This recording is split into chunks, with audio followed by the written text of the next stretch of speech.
जय माता दी। Welcome to all of you my study channel study with Santosh. आज हम लोग बात करेंगे समाजशास्त्र की एक महत्वपूर्ण अवधारणा प्राथमिक समूह और द्वितीयक समूह के बारे में।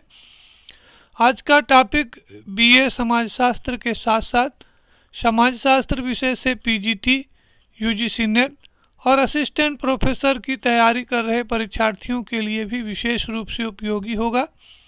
आज के इस टॉपिक पर चर्चा करने से पहले हम चाहेंगे कि आप अपने साथ एक कॉपी और पेन भी रख लें, जिससे जो भी ज़रूरी जानकारी आपको मिले उसे साथ साथ नोट करते चलें।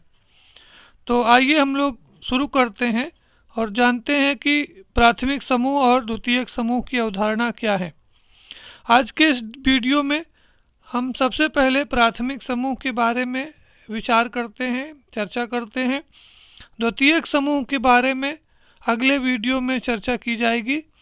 तो इसलिए आप इस वीडियो के अंत में चैनल को सब्सक्राइब करने के साथ साथ जो बेल या घंटी वाला आइकन है उसे दबाना न भूलें, जिससे हमारा जो अगला वीडियो है वो आप तक पहुंचता रहे। तो आइए हम लोग शुरू करते हैं और जानते हैं कि समाजशास्त्र में प्राथमिक समूह की अवधारणा से हमारा क्या आशय है। जैसा कि हम सब जानते हैं, सामाजिक संबंधों के आधार पर सामाजिक समूहों को मोटे तौर पर या मुख्य रूप से दो भागों में बांटा जाता है, विभाजित किया जाता है, जिसमें से जो पहला है वो प्राथमिक समूह है और दूसरे को हम लोग द्वितीयक समूह के नाम से जानते हैं। यहाँ पर यह ध्यान रखना जरूरी है कि प्राथमिक और द्वितीयक समूहों के बीच में सिर्फ आकार का ही अंतर नहीं होता है, बल्कि समूह के अंतर्गत जो सदस्यों के बीच में जो सामाजिक संबंध हैं उनके स्वरूप में भी अंतर पाया जाता है, जिसकी चर्चा हम लोग आगे के वीडियो में विस्तार से करेंगे। यहाँ पर हम लोग सिर्फ और सिर्फ प्राथमिक समूह की अवधारणा के बारे में बात करते हैं। तो प्राथमिक समूह की अवधारणा का सर्वप्रथम प्रयोग चार्ल्स कूले ने किया था। ये क्वेश्चन कंपटीशन की दृष्टि से महत्वपूर्ण है कि प्राथमिक समूहों की अवधारणा को जन्म देने का श्रेय चार्ल्स कूले को दिया जाता है। चार्ल्स कूले पहले ऐसे विद्वान थे, पहले ऐसे समाज वैज्ञानिक थे जिन्होंने प्राथमिक समूह की अवधारणा का उल्लेख किया था। उन्होंने प्राथमिक समूहों को स्पष्ट करते हुए, प्राथमिक समूहों के को परिभाषित करते हुए अपनी प्रसिद्ध पुस्तक सोशल ऑर्गेनाइजेशन, जिसको कि उन्होंने 1909 ईस्वी में ये पुस्तक प्रकाशित हुई थी। तो इस सामाजिक संगठन नाम से जो उनकी पुस्तक है, यह पुस्तक समाजशास्त्र के विद्यार्थियों के लिए विशेष रूप से महत्वपूर्ण है। अक्सर जो है ये कंपटीशन में ये पूछा जाता है कि सामाजिक संगठन या सोशल ऑर्गेनाइजेशन बुक किसकी है। तो आप इसको ध्यान रखें कि ये बुक चार्ल्स कूले से संबंधित है, जिसमें उन्होंने प्राथमिक समूह की अवधारणा के बारे में उल्लेख किया है।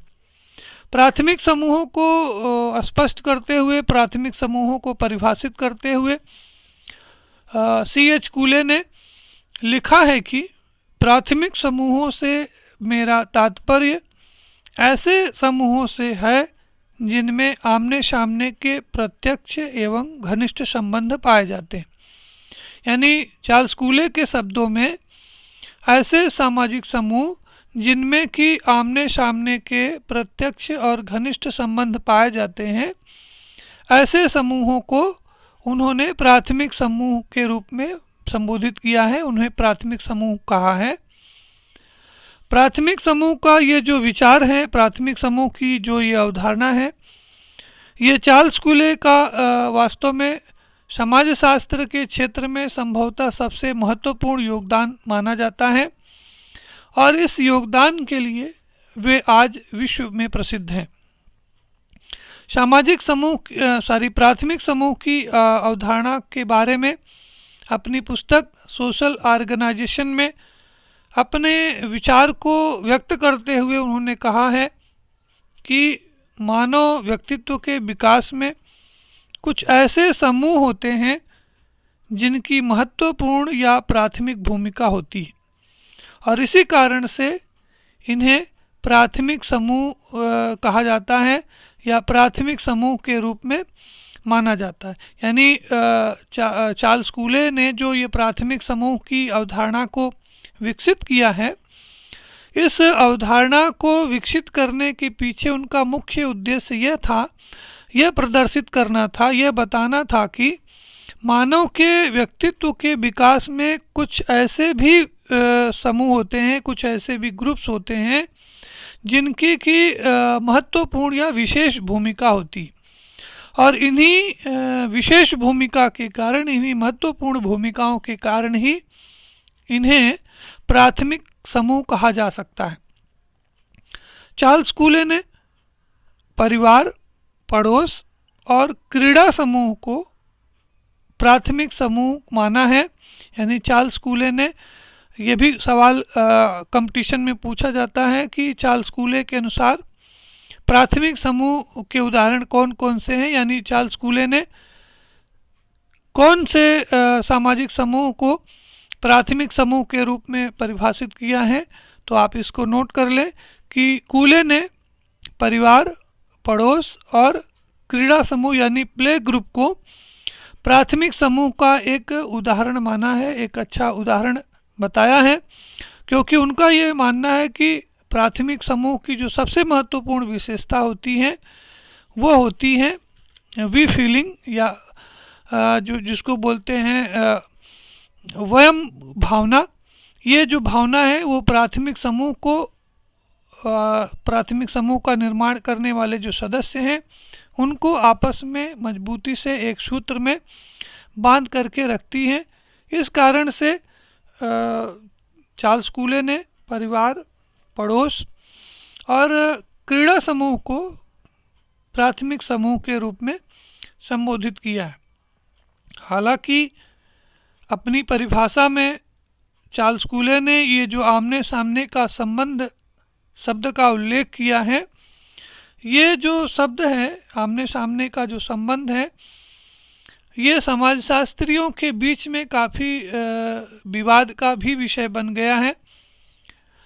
किंग्सले डेविस जैसे समाजशास्त्रियों का कहना है, उनका ये मानना है कि आमने सामने का संबंध प्राथमिक समूह के निर्माण का आधार नहीं हो सकता है, क्योंकि उनका ये कहना है कि आमने सामने का संबंध रखते हुए भी कभी कभी दो व्यक्तियों के बीच में घनिष्ठ संबंध नहीं पनपता है, और इसके अलावा इसके विपरीत कभी कभी लंबे समय तक आमने सामने का संबंध नहीं होते हुए भी उनके बीच में घनिष्ठ संबंध पैदा हो सकता है, उत्पन्न हो सकता है। तो इस तरह से चार्ल्स कूले ने जो प्राथमिक समूहों के लिए आमने सामने का संबंध होना एक महत्वपूर्ण विशेषता के रूप में स्वीकार किया है, उससे किंग्सले डेविस सहमत नहीं है। उनका ये तर्क है कि आमने सामने का संबंध जो है वो प्राथमिक समूहों के निर्माण का आधार नहीं हो सकता है, क्योंकि उन्होंने उदाहरण के माध्यम से ये बताने का प्रयास किया है कि जैसे एक ऑफिस में काम करने वाला जो कर्मचारी हैं वो जो रोज़ एक दूसरे के आमने सामने होते हैं, लेकिन उनके बीच में एक दूसरे के बीच में घनिष्ठ संबंध नहीं होता है। इसके विपरीत पिता पुत्र जो है, हो सकता है कि वो एक दूसरे से हजारों मील की दूरी पर रहते हों, लेकिन हजारों मील की दूरी होने के बावजूद उनके बीच में घनिष्ठता उत्पन्न हो सकती है। यानी एक दूसरे से दूर होते हुए भी उनके बीच में घनिष्ठ प्रकार के सामाजिक संबंधों का पाया जाना संभव है। तो इस तरह से आप देखते हैं कि आमने सामने का जो संबंध है वो संबंधों में घनिष्ठता उत्पन्न नहीं करता है। कभी कभी ऐसा होता है कि आमने सामने होते हुए भी संबंधों में उतनी घनिष्ठता नहीं पाई जाती है जितनी कि दूर होते हुए भी उनके बीच में, आमने सामने नहीं होते हुए भी उनके बीच में घनिष्ठता पाई जाती है। तो इस तरह से ये जो किंग्सले डेविस महोदय हैं वो चार्ल्स कूले के इस विचार से सहमत नहीं थे कि प्राथमिक समूहों के लिए आमने सामने का संबंध होना जरूरी होता है।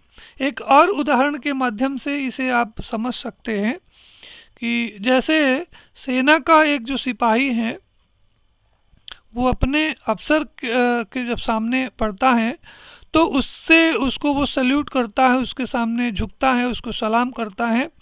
तो ये जो संबंध हैं वो आमने सामने होते हुए भी ये जो संबंध है वो प्राथमिक संबंध ना हो करके, घनिष्ठ संबंध ना हो करके, बल्कि ये यांत्रिक संबंध होते। इसके विपरीत जब सेना का एक सिपाही अपनी माँ को, अपने पिता को, अपने घर वालों के साथ पत्र व्यवहार करता है तो वह आमने सामने नहीं होते हुए भी उनके बीच में आत्मीयता, घनिष्ठता का संबंध पाया जाता है। तो इस तरह से ये जो चार्ल्स कूले ने प्राथमिक समूहों के लिए आमने सामने का संबंध होना जरूरी बताया है, इससे किंग्सले डेविस महोदय सहमत नहीं है। हालांकि जो दूसरे जो विद्वान हैं जैसे रॉबर्ट बी रस्टीड हैं, उन्होंने अप्रत्यक्ष रूप से चार्ल्स कूले के आमने सामने के शब्द को समर्थन प्रदान किया है।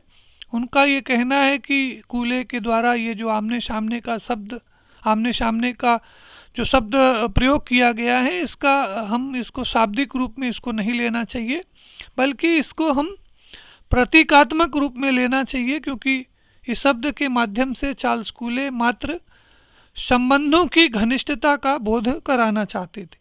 तो इस तरह से चार्ल्स कूले के आमने सामने के संबंधों के ऊपर विवाद होने के बावजूद अधिकांश जो विद्वान हैं वो प्राथमिक समूहों के लिए आमने सामने का संबंध होना जरूरी मानते हैं, उसको एक प्रमुख विशेषता के रूप में स्वीकार करते हैं। अब हम लोग बात करते हैं प्राथमिक समूहों की कुछ प्रमुख विशेषताओं की।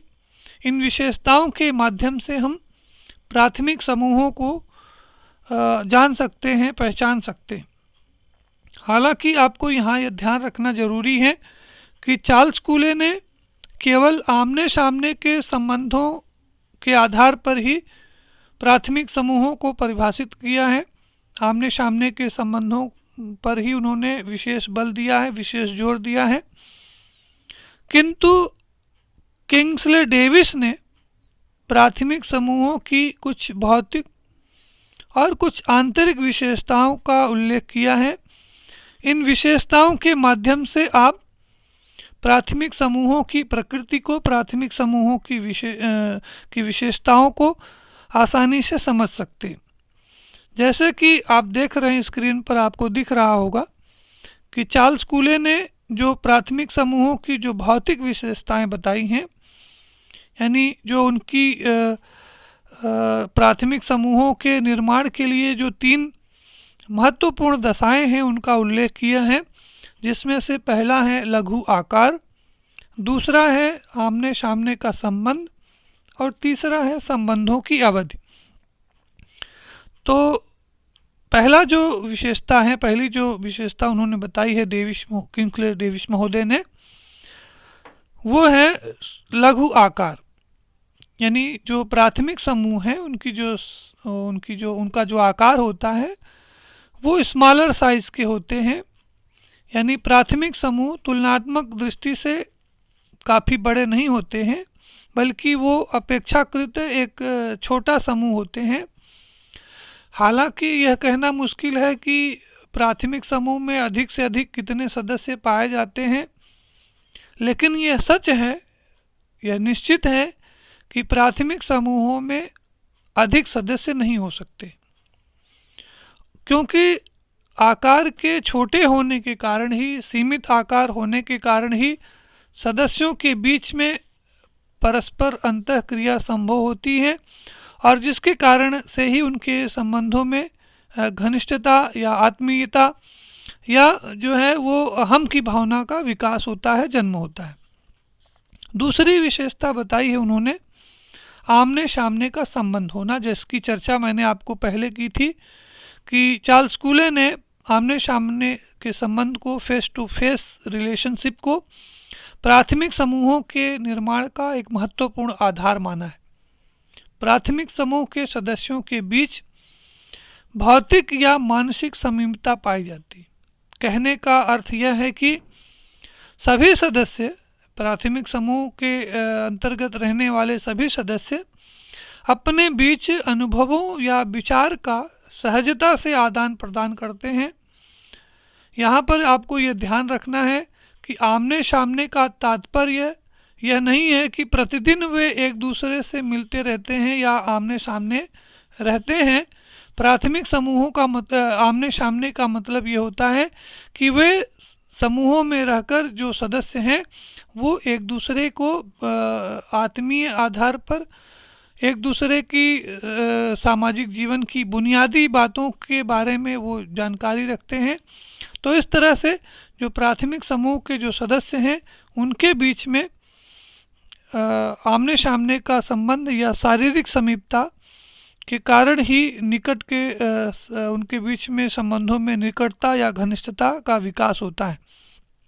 यहाँ पर आपको ये ध्यान रखना जरूरी है कि प्राथमिक संबंधों के समूहों के लिए केवल शारीरिक समीपता या आमने सामने का संबंध होना ही काफ़ी नहीं है, क्योंकि आप जानते हैं कि जैसे रेल के एक डिब्बे में अथवा किसी बस में बहुत से यात्री एक साथ यात्रा करते हैं, परंतु वे एक दूसरे के साथ आत्मीयता या घनिष्ठता का संबंध नहीं रखते।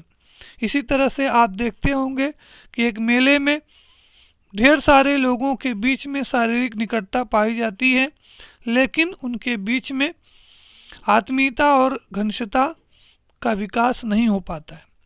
तो इस तरह से आमने सामने का संबंध होने का मतलब ये है कि उनके बीच में आत्मीयता हो। शारीरिक दृष्टि से समीपता न होते हुए भी लोगों के बीच में मानसिक रूप से निकटता अवश्य पाई जाती हो। प्राथमिक समूहों की जो तीसरी महत्वपूर्ण विशेषता है वो है संबंधों की अवधि, यानी ड्यूरेशन ऑफ द रिलेशनशिप। संबंधों की अवधि का घनिष्ठता के साथ सीधा संबंध पाया जाता है। आप जानते हैं कि सदस्यों के बीच में संबंधों का काल, संबंधों का समय जितना लंबा होगा, साधारणतः उनके बीच में उतनी ही अधिक मात्रा में घनिष्ठता के बढ़ने की संभावना रहती है।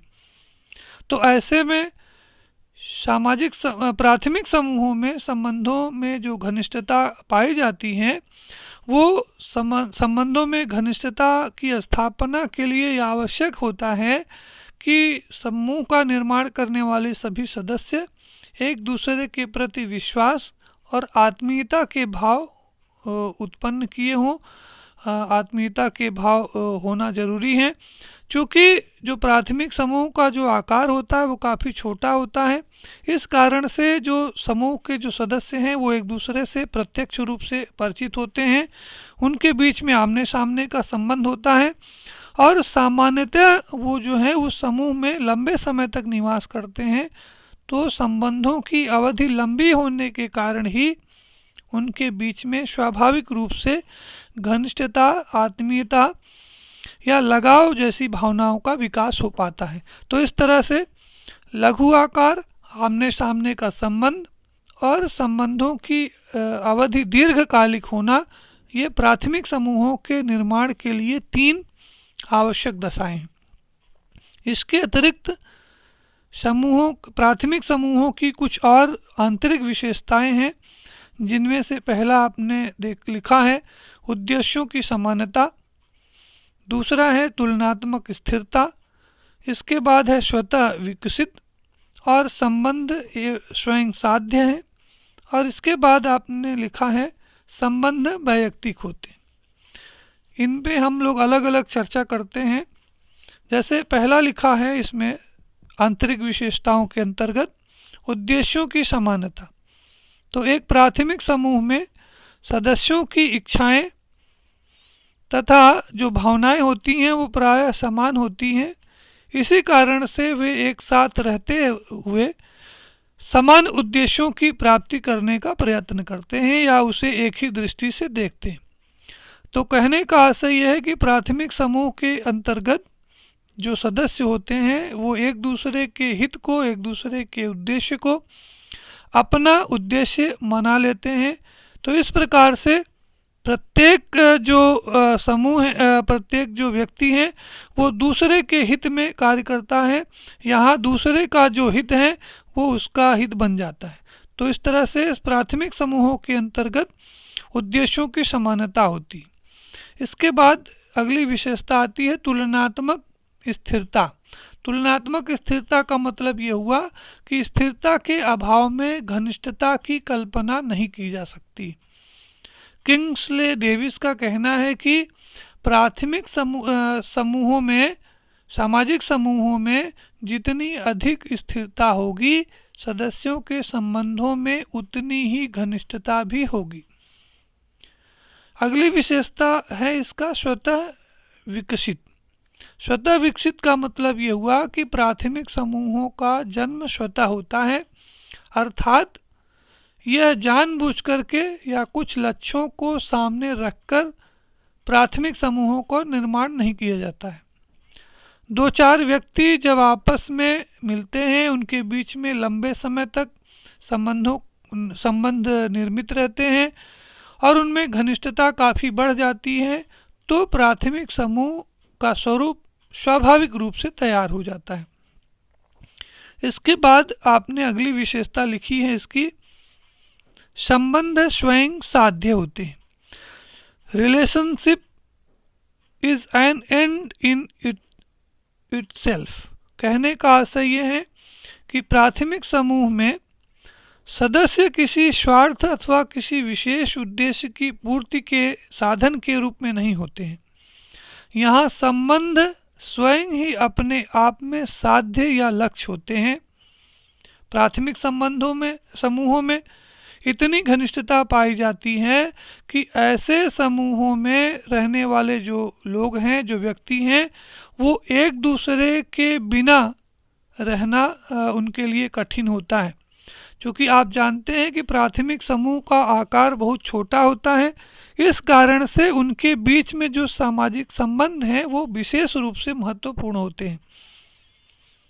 तो इस प्राथमिक समूह की एक महत्वपूर्ण विशेषता यह होती है कि यहाँ पर जो लोगों के बीच जो संबंध होते हैं वो किसी संविदा के आधार पर या आर्थिक राजनीतिक उद्देश्य की प्राप्ति के लिए या उससे प्रभावित होकर के नहीं होते हैं, बल्कि यहाँ जो सदस्यों के बीच में जो संबंध होते हैं वो व्यक्तिगत, आत्मिक और भावनात्मक होते हैं, जो कि अपने आप में पूर्ण होते हैं।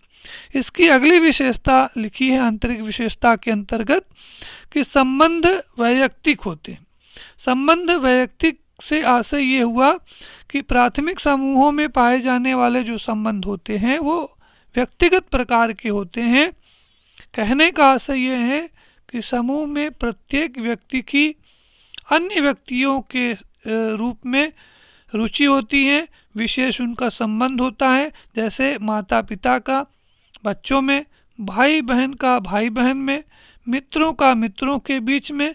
इस तरह से संबंध होता है कि इस संबंध को हस्तांतरित नहीं किया जा सकता है, एक दूसरे को दिया नहीं जा सकता है। यानी मित्र का स्थान मित्र ही ले सकता है, माता पिता का स्थान माता पिता ही ले सकते हैं, इनका स्थान कोई और नहीं ले सकता है। इनकी मृत्यु हो जाने पर ऐसे संबंध स्वतः ही समाप्त हो जाते हैं। तो इस तरह से किंग्सले डेविस का ये कहना है कि प्राथमिक समूहों की एक महत्वपूर्ण विशेषता होती है कि प्राथमिक समूहों के अंतर्गत जो संबंध होते हैं वो वैयक्तिक होते हैं।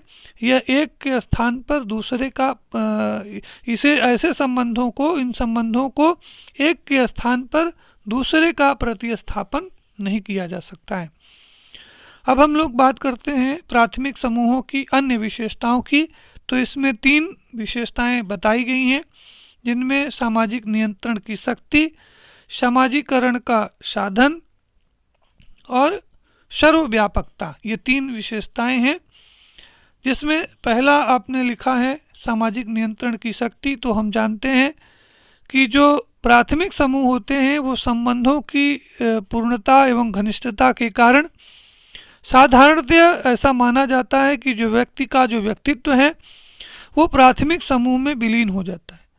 यानी प्राथमिक समूहों के कारण सदस्यों के जो व्यवहार हैं वो एक दूसरे के साथ इस तरह से बंध जाते हैं कि वह ऐसा कोई काम नहीं करना चाहता है जो समूह के सदस्यों के लिए कष्टदायी हो या समूह के जो आदर्श हैं, जो मूल्य हैं, जो प्रतिमान हैं, उनकी अवहेलना करता हो। तो इस तरह से जो प्राथमिक समूह हैं वो अपने सदस्यों के व्यवहार के ऊपर नियंत्रण स्थापित करते हैं, सामाजिक नियंत्रण का एक महत्वपूर्ण साधन होते हैं। इसके बाद है समाजीकरण का साधन। तो आप जानते हैं कि जो व्यक्ति का जब जन्म होता है तो वो रक्त हाड़ मांस का बना हुआ एक जीवित पुतला होता है, उसके पास किसी भी प्रकार का कोई ज्ञान नहीं होता है, लेकिन परिवार, पड़ोस और क्रीड़ा समूह यानी प्राथमिक समूहों के संपर्क में आने से धीरे धीरे उसका समाजीकरण होता है, उसके अंदर सामाजिक गुणों का विकास होता है। तो इस कारण से चार्ल्स कूले ने प्राथमिक समूहों को प्राथमिक समूह कहना इसीलिए पसंद किया था क्योंकि जो प्राथमिक समूह होते हैं वो व्यक्ति के व्यक्तित्व के निर्माण में सर्वाधिक महत्वपूर्ण या बुनियादी भूमिका निभाते हैं। इसके अतिरिक्त एक और विशेषता बताई गई है प्राथमिक समूहों की कि सर्वव्यापकता यानी यूनिवर्सलिटी होती है प्राथमिक समूहों की। प्राथमिक समूह एक विश्वव्यापी अवधारणा है। दुनिया के किसी भी कोने में ऐसा कोई समाज नहीं है जहां प्राथमिक समूह नहीं पाया जाता हो, यानी ऐसा कोई समाज नहीं है, ऐसा कोई व्यक्ति नहीं है जो प्राथमिक समूहों का सदस्य न हो। यानी इस बात की पुष्टि इस तथ्य से भी होती है कि परिवार, मित्र मंडली और क्रीड़ा समूह जैसे जो पड़ोस जैसे जो सामाजिक समूह हैं वो सामाजिक व्यवस्था के विश्व के प्रत्येक स्तर पर, प्रत्येक समाज में या सामाजिक विकास के प्रत्येक चरण में अनिवार्य रूप से विद्यमान रहे हैं, अनिवार्य रूप से पाए जाते रहे हैं। तो इस तरह से कुल 11 विशेषताओं के माध्यम से हम प्राथमिक समूहों की विशेषताओं को, प्राथमिक समूहों की प्रकृति को, उसके अर्थ को समझ पाने में सक्षम हुए होंगे। अब हम लोग बात करते हैं कि प्राथमिक समूहों को प्राथमिक समूह क्यों कहा जाता है। आपने ये क्वेश्चन कंपटीशन में पूछा जाता है कि चार्ल्स कूले ने प्राथमिक समूहों को प्राथमिक समूह क्यों कहा है। तो आपको ये जानना जरूरी है कि चार्ल्स कूले ने प्राथमिक समूहों को समय एवं महत्व की दृष्टि से प्राथमिक माना है। समय की दृष्टि से सर्वप्रथम जो बच्चा होता है वो प्राथमिक समूहों में ही के संपर्क में आता है, यानी जो व्यक्ति है वो सबसे पहले परिवार, पड़ोस और मित्रों के बीच में आता है, उसके साथ उसका संपर्क स्थापित होता है। अन्य समूहों में उसका जो संबंध है, उसकी जो सदस्यता है वो बाद में आती है, यानी जो व्यक्ति है वो प्राथमिक समूहों का सदस्य पहले बनता है और दूसरे समूहों का सदस्य वह बाद में बनता है। क्योंकि प्राथमिक समूह व्यक्ति के निर्माण में महत्वपूर्ण योगदान देते हैं, इसलिए महत्व की दृष्टि से भी ये प्राथमिक होते हैं। जैसा कि चार्ल्स कूले लिखते हैं, चार्ल्स कूले बताते हैं कि वैसे तो अनेक अर्थों में प्राथमिक समूह प्राथमिक हैं, लेकिन मुख्यतः इस कारण से वे प्राथमिक हैं क्योंकि वे व्यक्तियों की सामाजिक प्रकृति एवं आदर्शों के निर्माण में मौलिक भूमिकाओं का निर्वहन करते हैं। यानी जो प्राथमिक समूह हैं वो महत्व की दृष्टि से, समय की दृष्टि से प्राथमिक हैं और वे व्यक्ति के व्यक्तित्व के निर्माण और समाजीकरण की प्रक्रिया में विशेष भूमिकाओं का निर्वहन करते हैं, विशेष भूमिका अदा करते हैं। समाजीकरण की प्रक्रिया के माध्यम से जो प्राथमिक समूह हैं वो बालक को सर्वप्रथम सामाजिक संस्कृति, रीति रिवाज, परंपराओं और प्रथाओं का ज्ञान कराते हैं और उसे सामाजिक आदर्शों के अनुरूप ढलने के लिए, उसके अनुरूप आचरण करने के लिए प्रेरित करते हैं। यानी जो प्राथमिक समूह होते हैं वो मनुष्य को विभिन्न परिस्थितियों के साथ अनुकूलन करने की क्षमता सिखाते हैं, अनुकूलन करने की क्षमता पैदा करते हैं, जिसके कारण से जो व्यक्ति है वो अपने जीवन में विभिन्न प्रकार की कठिनाइयों और संकटों का मुकाबला कर पाने में सक्षम होता है। प्राथमिक समूह व्यक्तित्व के निर्माण के लिए, व्यक्ति के व्यक्तित्व के निर्माण में प्रमुख भूमिका का निर्वहन करते हैं और वास्तव में जो प्राथमिक समूह हैं वो मौलिक मानव संघों के प्रतिनिधि हैं। ये क्वेश्चन भी एग्जामिनेशन में पूछा जाता है कि प्राथमिक समूहों को मानव संघों का मौलिक प्रतिनिधि किसने कहा है।